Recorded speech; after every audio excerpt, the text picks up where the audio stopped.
ऐसे इमेजिन कीजिए कि एक कैंडिडेट है जिसका नाम है Rahul. Rahul got 75% marks in his board exams और इसके बाद राहुल ने चूज किया कॉमर्स स्ट्रीम क्योंकि उसे फाइनेंस में अपना करियर बनाना है और career at such a level कि उसे एक डिसेंट सैलरी मिले एंड सेकेंडली अगले 15-20 साल के लिए ये स्किल से डिमांड में हो। एंड यही करने के लिए Rahul chose to pursue professional certification like USCMA।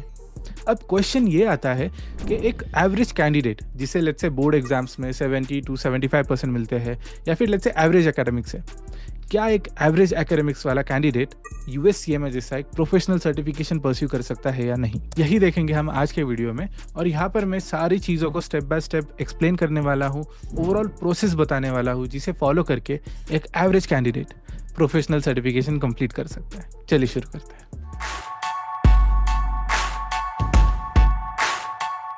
तो चलिए राहुल के स्टोरी को कंटिन्यू करते हैं।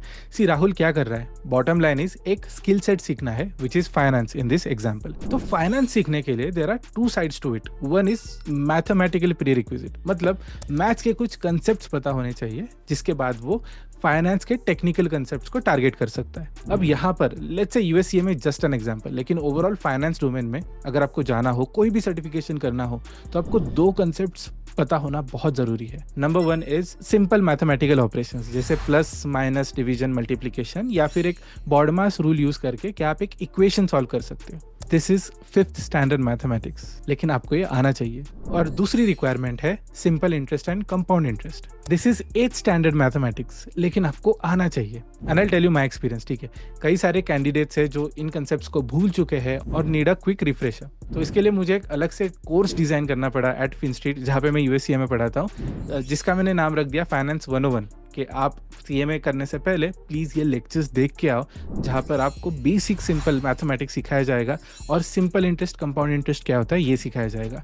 सो if you are someone who is targeting a finance certification, please make it a point कि आपको ये दोनों कंसेप्ट आते हैं। इसके बाद आते हैं typical learning part of it, जहाँ पे आप फाइनेंस के टेक्निकल कंसेप्ट्स को टारगेट करोगे। तो जब इन कंसेप्ट्स को टारगेट करोगे, फर्स्ट बेसिक से स्टार्ट करते हैं कि आप किस एनवायरनमेंट में इसे सीख रहे हो। चलो I give you 2 options. Let's say Rahul घर पे पढ़ाई कर रहा है, लेकिन राहुल के घर में बहुत सारे लोग हैं जो गप्पे लड़ा रहे हैं, उसके पास फ़ोन है जो बार बार बज रहा है, नोटिफिकेशंस आ रहे हैं, या फिर बाहर कोई गेस्ट आ गए हैं, या फिर घर पे कुछ कलेश चल रहा है, an number of things. So there are distractions. This is option number 1 जहाँ पे राहुल पढ़ सकता है।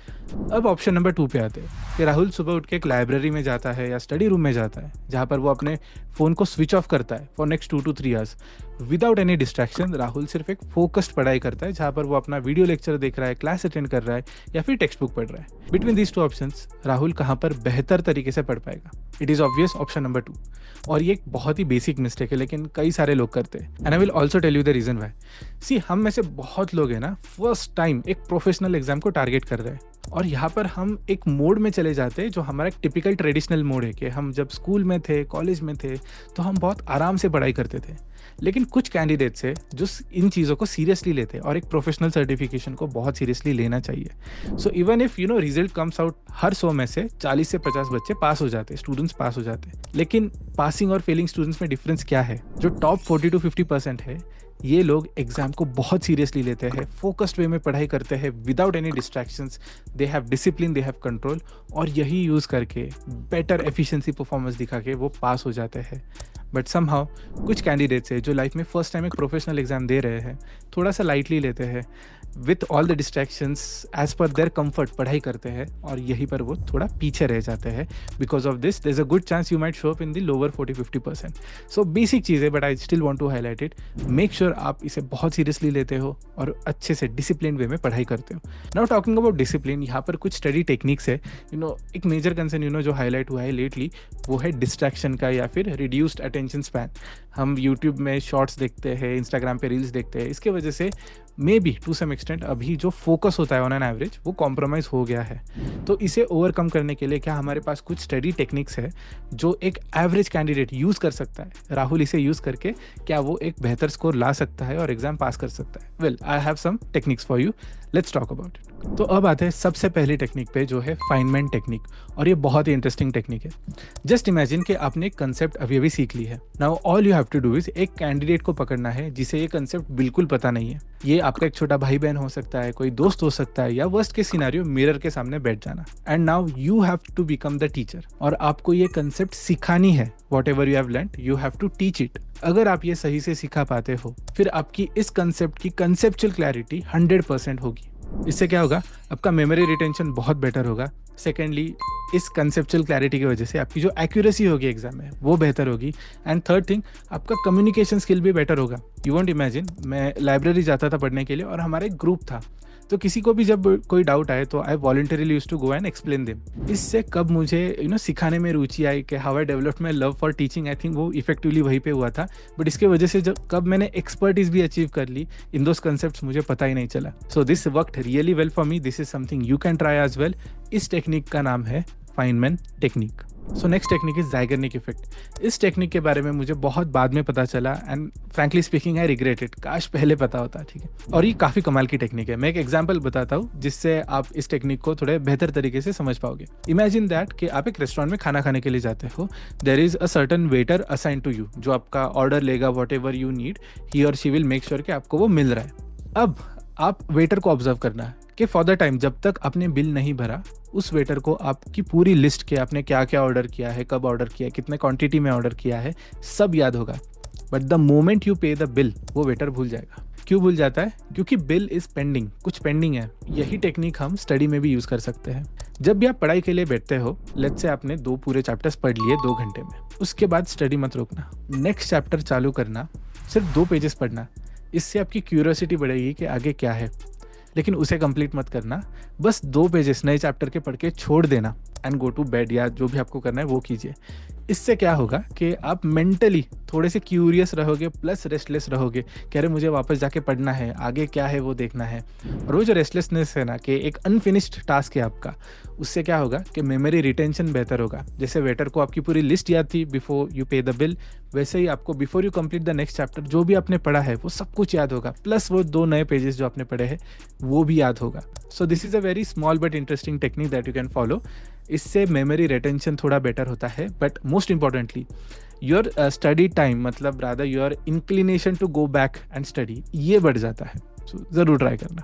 तो अब आते हैं अगली टेक्निक पे, जो इस पूरे लिस्ट की सबसे इंपॉर्टेंट टेक्निक है।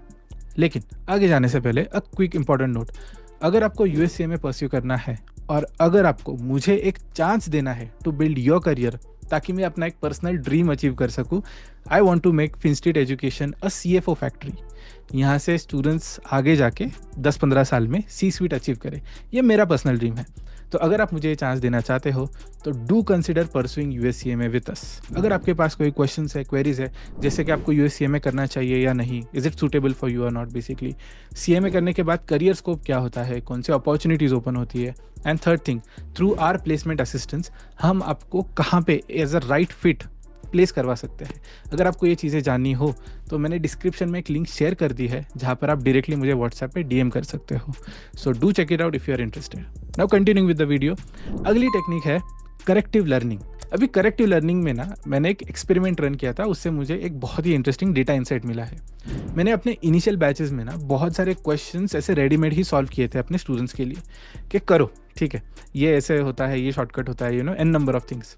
उससे क्या हुआ कि मैं जब स्टूडेंट्स के साथ कुछ सॉल्व करता हूँ, they are easily able to do it, क्योंकि मेरा असिस्टेंस होता है, मैं शायद कुछ हिंट्स देता हूँ या फिर फ्रेश सिखाता हूँ तो इमीडिएटली कर पाते हैं। But the second they go home और थोड़ा सा भी चेंज आ जाए क्वेश्चन में, they find themselves in a very tricky situation.